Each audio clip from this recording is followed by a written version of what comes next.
Welcome to the Rachele and Cassandra Show. Before we begin, our disclaimer.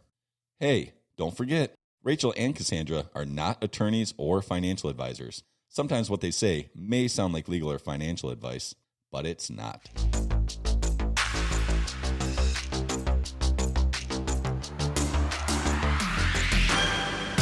Hi, everybody. Thanks for joining us. Am I looking at the right camera? Is it the black one or the white one? One. No, two. you're on the right one right now. One? It's the black one. Yep. Okay. So, in my never-ending quest to bring you interesting shit to listen to, I want to call this the Sloppy Seconds episode. Yeah. I have a very special guest in studio with me today, Mr. Zachary Bux. Hi, everybody. How are you? I am the Sloppy Seconds. Who's the Sloppy Or who's Seconds? the Sloppy Seconds, I guess. I'm really, getting right? the Sloppy Seconds, I think. But you know what? It's all right. I'm used to that with energy, you. So And the stamina I hear. Yeah. It's a lot of Gatorade. I'm writing notes. Gatorade. Absolutely. Is your name actually Zachary? I called you Zachary Bux, but in my phone you're Zach. It is. And with it an should H. always be Zach. Zach. Because Zachary was Zachary Stephen, and that was always when I was in trouble. Okay, so your middle name is Stephen. And a PH. Really? Oh, yeah. Okay. Oh, yeah. I'm not a V. What is your first grade teacher's name again? Oh, yeah, geez. No, I'm collecting password cracking data here. Well, okay, so that's what I use as my password. I'm not a V. Get some Gatorade. Not a V. Get some Gatorade. So- All the things. Okay. All the things. So talk to me. Well, you're a title insurance rep, and that's like the most boring thing in the Oh, world. it's terrible. Until you give a shit about it, and then it gets real interesting real fast. I really don't want to talk a lot about title insurance, but It's boring. it is boring. It's interesting and important, fucking super important. It's one of the most important things that 99% of the population does not know. Yeah, and doesn't Does not ever know we need. exist. They don't know why Correct. they're buying it. Half the people in our industry don't know that we need it. All right, let's just. That's true. It's not untrue. That's so. yeah. The We'll give the people 7 in minutes. the title industry, that's fine. We'll take as much time as you want with it. But the people that are in our industry, Yes, we know what it is, and we do. kind of know. And the a ins lot and of outs. people who are in my seat in our industry actually not, don't. because they don't want to know about it. Because I understand from the realtor's perspective. I've got 500 things I've got to do. I've got to go get the clients. I've got to worry about the purchase contract. I've got Con Ed continually going on. I've got post-closing follow-ups. Boom, boom, boom, boom, boom. And we are just a cog in the wheel, right? So we are just a part of the process. But nobody really wants to know what our process is. We hand out checks. You and we hand get out the doc checks. signed. That's right. That is what the title insurance company does in a lot of people's eyes. And in many real estate agent experiences, you're just a box that I have to pick one on a pre-written purchase agreement. Correct. And so often the agent doesn't know what they're picking or why to pick what to pick. All right. 7 minutes. A lot of people we burned don't up want 2. to learn. That's fine. A lot of people don't want to learn what it is because It feels it's not very easy. It feels complicated. Yeah. Yep. It does feel complicated when really it's not. We insure the whole transaction. We ensure that buyers are going to inherit this property or purchase this property, and they're not going to have any claims of lien from somebody prior to their ownership. Right. I give my clients this stupid story of your title insurance covers you theoretically against you buy this house and then somebody shows up, Billy Bob from the hills, like my grandpappy deeded me this property with some stupid piece of paper that never got filed. That's when you're going to call your title rep, right? That's exactly it. And it's like not likely to happen. Oh, by the way, it's also insurance. So their job is to not pay any claims because that's what insurance companies do. But, it's kind of... One of the reasons why people forget about us a lot too is our premiums are only paid One up time. front, Yes. one time. So we're not like auto insurance or homeowners insurance where Right. you pay every month or yearly. So it's always a constant reminder. Okay, what do you do again? We're just Right. at the closing table amidst 7,000 other numbers Yep. that you're looking at. that you So it's also, like, as okay, a buyer or there we seller, go. don't fully understand. No, nobody does. Most people want, okay, what's my bottom line? Yes. I trust my mortgage professional. I trust my realtor. Okay, it's part of the numbers. Sweet. All right, whatever. Done. But But in the reality of it is, Livingston County, and especially some of the rural areas from back in like the 60s, 70s, when it was more rural out here. We're talking about title insurance just a for little more bit, than just a little 7 bit, minutes. just a little. No, we're not. It's okay. No, we're not. I promise. It's good. I got more to add, so yes, we are. So you had a lot of handshake land contracts, right? Oh, so, my, yes. So party A, B, gives a land contract to B, C, or C, D. Oh my God! Don't do And that. then, okay. Rachel is buying Rachel's Zach's buying house. my house. Okay, I'm a farmer, right? Got my John Deere. Mm-hmm. You're buying some of my land. Hey, you just pay me a couple $100 a month. When you paid it up, then I'll do a deed, right? Yes. Well, I don't do a deed, but you get the property. You have children. We both Your children die. have children. No, we're not dead yet. We're not. Right? Okay. We're still alive in this scenario. Okay. And we will die before this is concluded. And, everybody knows that this is grandma's house, right? Grandma Rachel's house. Yeah. Had it forever. Weird. One of the things that people don't understand is, let's say I die and you die, your kids take it and everybody still knows it's grandma's house. Well, guess what? When you paid me off, I knew it was your property, but I never gave you a deed. Mm-hmm. Okay. So now you don't have a deed. And guess what? Grandkids want to sell the property, or even kids want to sell the property. Well, it still shows that it's in my name. Now, I have kids too. This is the fun part, is trying to get those heirs of dead me to sign a deed over, deeding the property over to the party who is technically in rightful ownership to the property. Well, guess what? Everybody wants something. Yes. And so we get a lot of, my signature is about $500. Yeah, I'll sign that or I'm not signing that. That's my inheritance. Mm-hmm. And people love to fight for their inheritances. Right.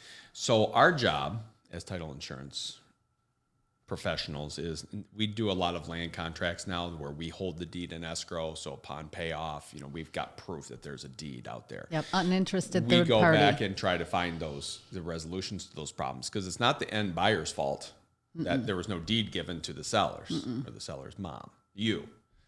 All right, so that's not their fault. So we have to go back and we have to go find those heirs. So there's actually a lot of searching that we have to do. Yes. And we go back 30, 40 years in most cases. So how do you come up with 30, 40 years? Why is that enough? Standard. Why isn't it 100 years? Sometimes it isn't. Sometimes it isn't. So if there hasn't been a lot of deeds that have been done, so let's say this property, my property has been sold 4 times in the last 20 years. There's been 4 title insurance companies most likely involved. So the fact that you have to go back anywhere prior to that, the risk is low, right? So, but if the house has been in the family for generations and generations, which actually happens out here a lot of times, especially with some of these lakefront properties, which are always a mess. Oh my gosh! Even terrible, legal descriptions of those. God! And if you're 1 inch onto my property, it's just absolutely ridiculous. We're gonna have a war, right?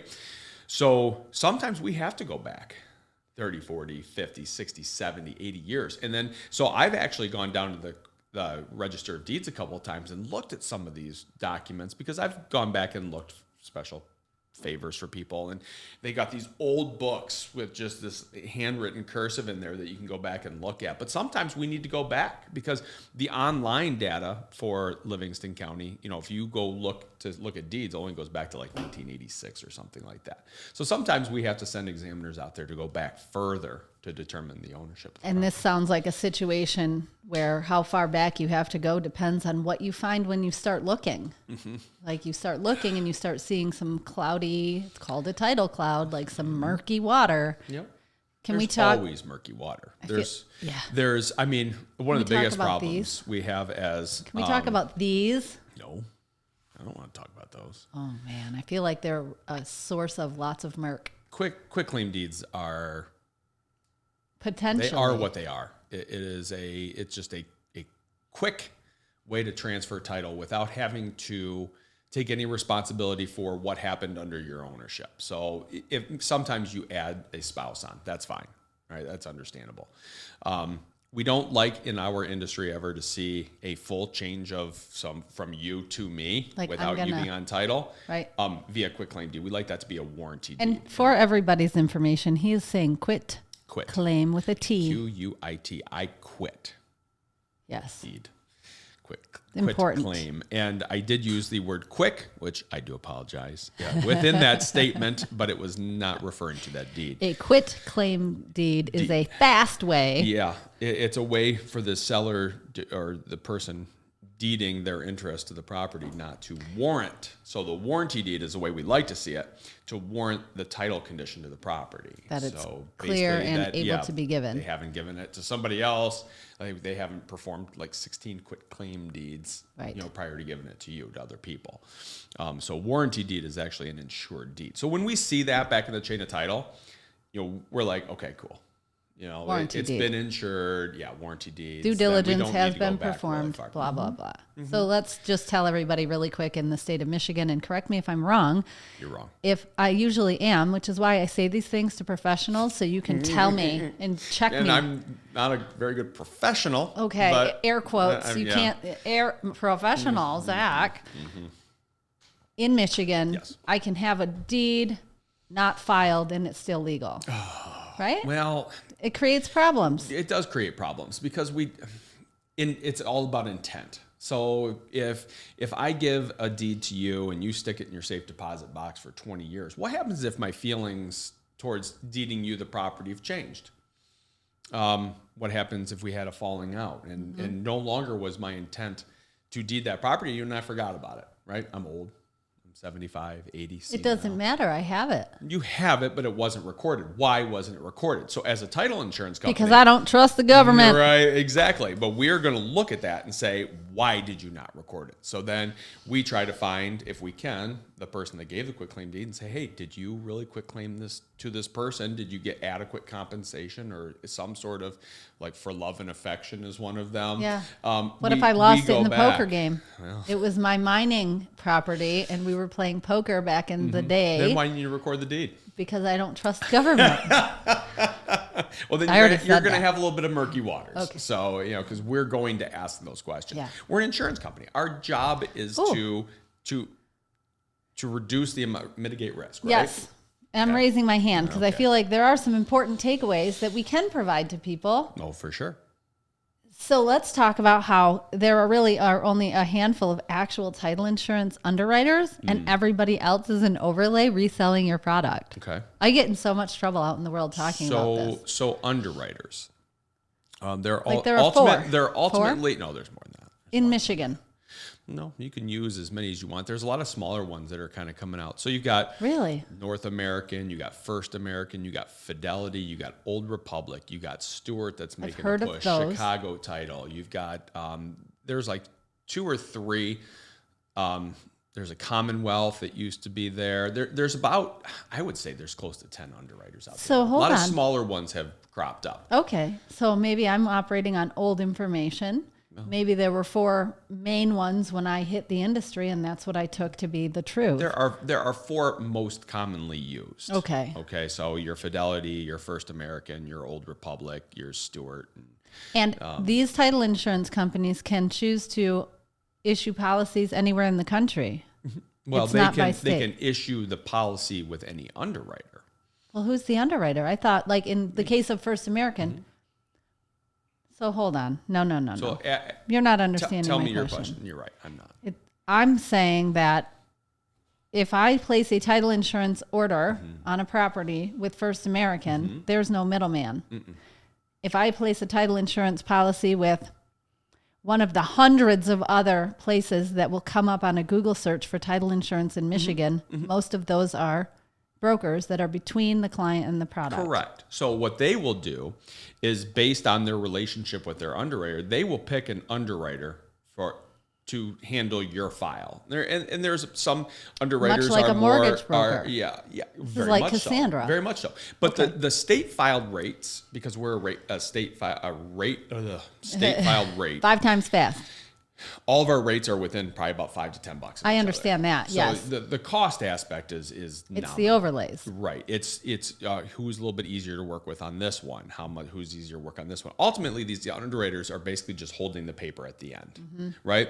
So your interim title companies that you can use, the many that are in the area, they'll still do the searches, they'll still do the exams, but what they'll do is they'll sell that off to an underwriter. So the who will then in-between hold that title paper. company goes to you and says, "Hey, we did the homework. Will you insure insure it?" this?" And ultimately, you end up holding the bag anyway. Correct. Okay. Correct. Now, but that's a separate part of First American that I work for. Yeah, I work for know. direct operations. Understand that completely. Yep. So got that, and then we also have I call it the wholesale division. So for a lot of people, it's easier to understand it as like Flagstar Bank, right? Has their direct operations. They have a huge wholesale that brokers. You can either, as a consumer, go to Flagstar branch, get a loan, or you can go through a broker and get a Flagstar funded mortgage, and you're with the same company at the end of the day Ultimately. anyway. Right. Interesting.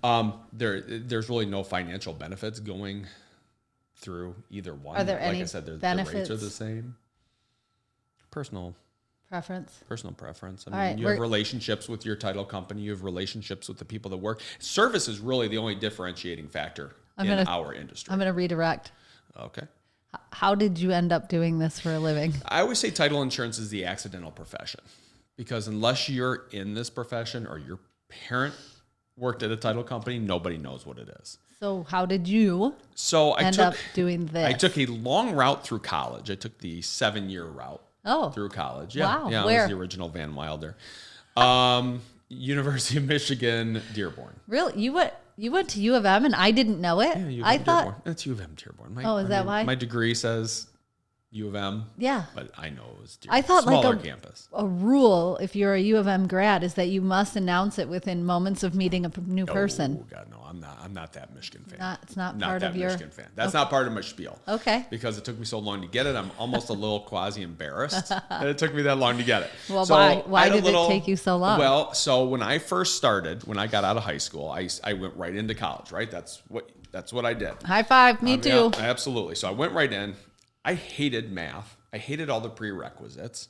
I was just like, oh God, I don't want to do this. So at the same time, I start as a bank teller at Standard Federal Bank in Plymouth. Oh yeah, Standard Federal. Loved Standard Federal, right? So then I go to Standard Federal and I start moving my way up there. And then I'm really struggling, right? I'm on academic probation after my second year. My parents have said, screw it. We're not paying for this unless you start passing classes. Well, I want to become a supervisor. That's a full-time gig. At the bank. So, yep, I'm going to go part-time at school, full-time at the bank.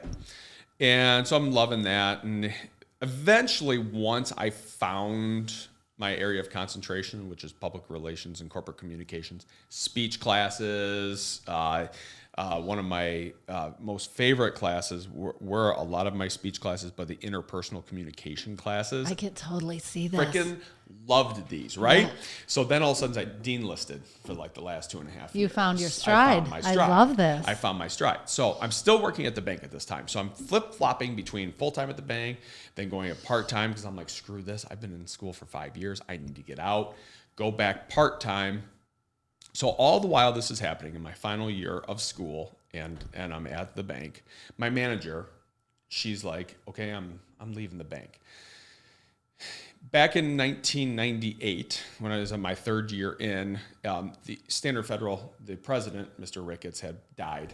Okay. And he was really the driving force of Standard Federal. And so they had quickly sold to a company called ABN AMRO. Oh. ABN AMRO owned LaSalle Bank out of Chicago. They were a big Dutch company, blah, blah, blah. So they started doing a lot of changes to Standard Federal. They eventually changed the logo and then eventually sold off that portion to what you now know as Bank of America. So they became a real sales pushing corporate thought process bank. So my customers who would come in every Friday that I've known for 5-6 years always cash their check, leave $20 in their account until next Friday when they do the exact same thing. I just start putting holds on these accounts. And they're like, Zach, you know this check's good. I've been coming here. You know me. I need this money this weekend. I'm living paycheck to paycheck. And it actually helped me balance checkbooks and learn how to manage my money better from their faults. But it became a more corporate philosophy. And I'm like, I don't love this. At one point in time at Standard Federal, I was going career Standard Federal. I knew my path. So what I was doing in school was to gear towards, becoming a branch manager, right. moving up within Standard Federal is home for you. You're good at it. But not anymore. Yeah. So my manager's leaving at the same time. And she's like, hey, we're going to this small little title company called Metropolitan Title Company. Okay. So she's like, are you familiar with what title insurance is? No. Other than her husband worked for Metropolitan Title, and he would talk about it and, in little bits. And I kind of knew what title was. I'm like, okay, what do you want me to do? So she's like, I want you to be a closer. That's right. And I'm like, okay, I'm a month away from getting my degree. And I'm like, okay, after that, I'll go over. And she actually ended up taking like half the branch with her to Metropolitan Title. And nobody knows what title insurance is. Nobody knows what title insurance is, right? Good manager leaving, taking the good ones with her. And that's exactly what happened. So I came over, I was green, I worked in Farmington Hills, and they're like, here's the job. Did they teach you how to close a real... There is no teaching in title insurance. I know. You hit the ground running. You are thrown into a lake and said, hey, swim if you can swim. If not, you wash out in a couple weeks. How did you learn how to do a closing, though? You're so good at it. You watch. You watch other people. So one of the things that I have to say, Metropolitan First American at that time, Metropolitan Title, they had a shadow program. For the first month, I shadowed 4 different closers, one each week. Okay. One of them was in Farmington, one of them was in Woodhaven, and 2 of them were in Rochester. So you sort of watch, learn. They'll let you do a couple mock closings, but I still remember the very first closing I had to do on my own, and the closer that was taking me through it was Sandy Wick, and she's now an area manager with First American. So Sandy, I give a lot of credit. She goes, "You're ready, go." I'm like, no, I'm not. And she's like, "Go." And then you come out with any questions. I think I came back with like 3 or 4 questions throughout the whole thing. But you start small, and then you just kind of move your way up. And then I loved doing it, and I've been doing it since 2002. So you kind of develop your own little jokes, and I love your people. pattern is amazing. And pattern, yeah. So you just have fun with it. And I know a lot of people who have heard my spiel a lot. They're like, okay, this joke's coming in 3, 2, 1. Yes. And so, that started my career here, and that's got me. And then of course, so I come in August of 2002. Yeah, I'm literally, in my head, I'm thinking, you're 20 years deep. Is that right? 02, it'll be 12, 20 years 22. in August. Yeah. Dang. So come December of 2003, there comes an announcement that Metropolitan sells to First American. I'm like, oh my God, if you want your company to be taken over by a corporate entity, hire me, right? Because it'll happen within a year or 2. And I'm like, oh man, how's this going to work out? I had the dreadful feeling that was ABN AMRO. Been there, done that. It starts to feel like the same bad thing. It did. But they did it in a way where they kept a lot of our senior staff. They kept a lot of the people that had the same core values that they push. And actually, they are still in place today. A lot of those. And your people. Yeah, me and my people. And the mindset of First American and the mindset of Metropolitan Title were very much alike. And it married well. Okay. So there was no me trying to find another small little place. It ended up being perfect. It ended up being a perfect culture for what I wanted. So at the time of the merger, absorption, whatever, the becoming of First American with you in it, were you just I'm not going to say just a closer. I was just a closer. There is no just a closer. Closers have a very difficult job. To all the closers out there, I'm giving you some props. Our job's not easy at all. You make it look easy, though, and that's your job, is to make the hard things look easy. And that's where experience comes in, because when you don't have any experience or you get thrown in without any training, it's tough because you're managing so many different personalities. I mean, I know it's crazy for a lot of people that may listen to this that have only been in real estate for a couple of years, but there used to be a time when all parties would be at the same table at the same time. Yeah. It doesn't happen very often anymore, but you would have 2 buyers, 2 sellers, an agent for each of them. You'd have sometimes a loan officer. You'd have 1 title company, sometimes 2. I mean, you had a full room. And really part of what being a closer is and why it's so difficult is you have to be able to sit down and within about a minute, you have to figure out what kind of personality types are you dealing with?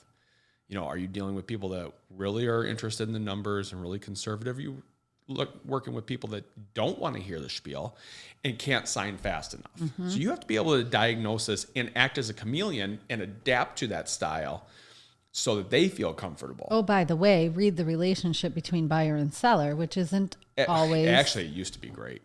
Good. It used to be great. Now it's not. Every time? Yeah.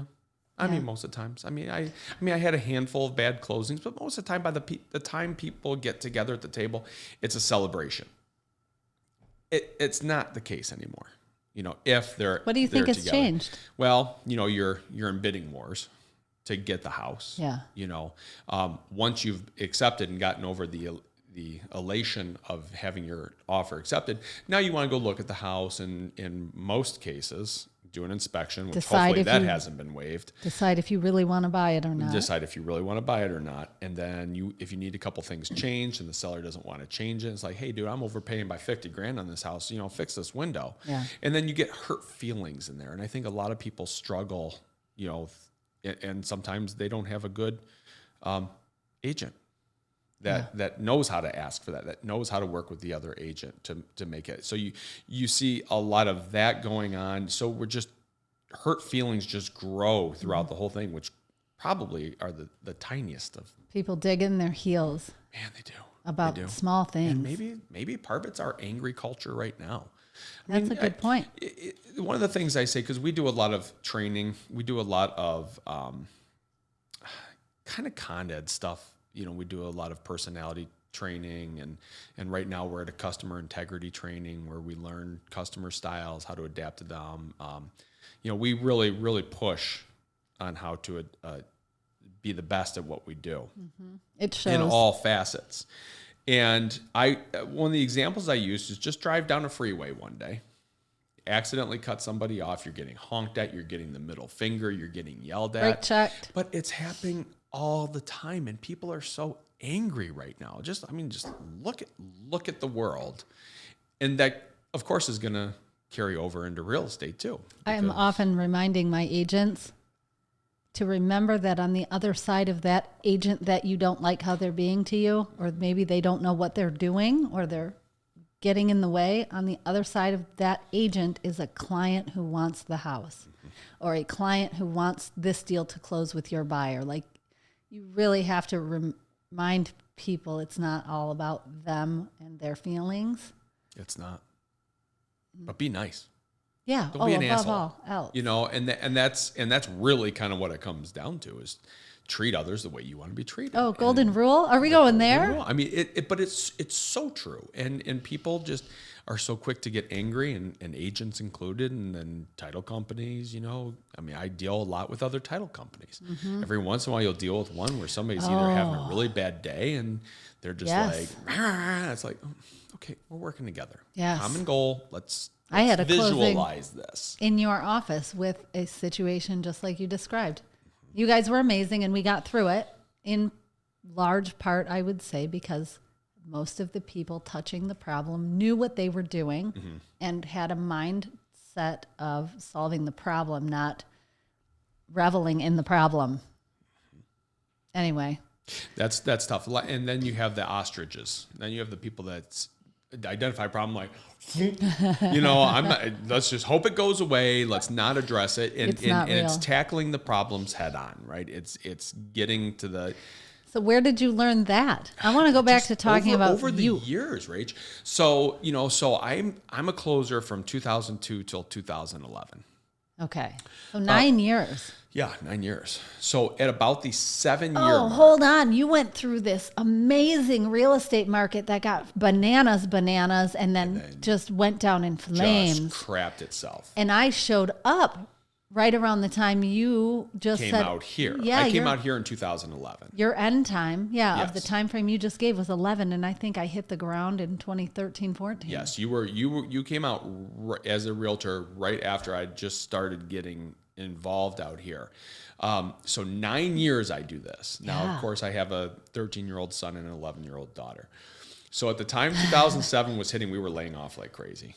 There just was no business. Everything was going foreclosure. And I just remember telling the area manager at the time, Chris Zarepsky, I'm like, I have a son being born. He was born in '08. I'm like, please don't lay me off. And Chris was always like, don't worry about it. You're fine. You do a great job. You're one of our, and so shining star so status. Nervous. Right. Sure. But at the same time, I'm bored.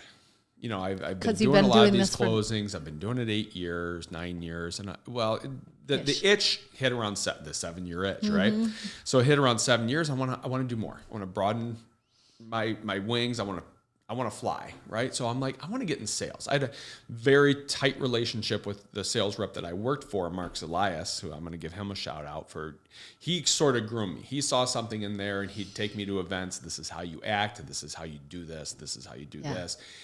But the opportunity had to be there before I could really take it. Yes. So at the time, I'm being a closer. We had shut down our Plymouth office. Okay, so I'm back out to Farmington Hills, which for a guy who's living in Westland, that's how did you end up in Livingston County? That's a good question. So I'm in Farmington Hills. I'm living in Westland, right? And so the manager, my manager now, Mike Lawless, he calls me up one day and says, "Well, let's do lunch." We had met, and he just to see if I was a good fit for the sales role, and he goes, "I have an opening for you," and I'm like, "Okay," He goes, "Brighton." Where's that? Well, I'd been out to Howell once or twice, but I'm like, dude, that's the other side of the world, brother. Yes. I live in Westland. That's a easily 30-minute commute. I think the mindset too out that way is that everything out here is cow pastures. Everything and is missing teeth, hillbilly right. stuff. Yeah. Right. But you also know that, like with Pine Creek Ridge and Oak Point, the sales prices are high out here. So, there's something out here, right? And the lake properties. So I'm like, I thought about it. I'm like, you know what? I think that this is for me. And so I tried it. I got out here. I didn't know what I was doing. I'm like, visiting offices, Are you like formally going to the real estate brokerages? Like, knock, because I brought you donuts. Back then, even 10 years ago, 12 years ago, right? Yeah. There were offices stocked full of agents working. And it was before the whole work at home. Yeah. And it made it so easy that now it's a ghost town. If you have an office, I know. Mortar, I know. Most of the time it's a ghost town, right? You do know. I do. I'm alone in the back corner of my office most days. Right. Please come see me. Exactly. Come on. And so I would make my rounds. I joined all the organizations. I joined LCAR. I joined the Women's Council of Realtors. I did all that just to kind of get to know the parties. LCAR is Livingston County Association of Realtors. See. We have rules. Pam and Dee, they do a great job. Props Always. Out to those. Yes. Too. And so you join all the things. I joined all the things, jumped in with both feet. And at the same time, refinances were hitting. They had those HARP loans. They had the housing, I can't remember what the HARP loans were. So I made some friends and started just building. And every year just got a little bit better. And every year just a little bit better from there. And then, really, it started out with me, Jerry Smith, and Maggie. Really? Novak at the time, now Miller. So really? It was just the three of us. Yep, just the three of us. And we had a small base of customers, and then we just started building and then adding on staff. And then Cheryl came on board, and then a couple people that stuck for a minute, but then off. But then we just started going and going and going. And then in 2014, I'm like, I have to live out here. This is going to be a thing for me. I moved out here in November of 14. Okay. So I was like, I just kept getting more and more, and I'm like, I love it out here. I loved the opportunities for the Brighton recreation area, and just the lifestyle out here was really freaking cool. I mean, you still have small town Brighton, right? We had all the fairs and the street. Yes. The art in the park. Brighton works hard to have that vibe. They do, and I loved the smoking jazz. Barbecue Blues Fest. It's like coming up. I love that. That's August? in September. Let's not push through summer fast, all right? And so I fell in love with the area and moved the family out here, and the rest is kind of history. So you're still the sales rep for First American. Still. So you're really good at your job. I thank you. It looks like it. I think your job, like you have to be the pretty girl in every room you walk into. Mm-hmm. That whole chameleon thing you were talking about earlier, it's something to witness. like watching you work, just so you know. Like it's impressive, and I steal your moves all the time. I do, because I watch you win. I mean, not all of them. Right. Some don't work for me. Some are really bad. Yeah. I enjoy what I do. I don't see it as being good at what I do.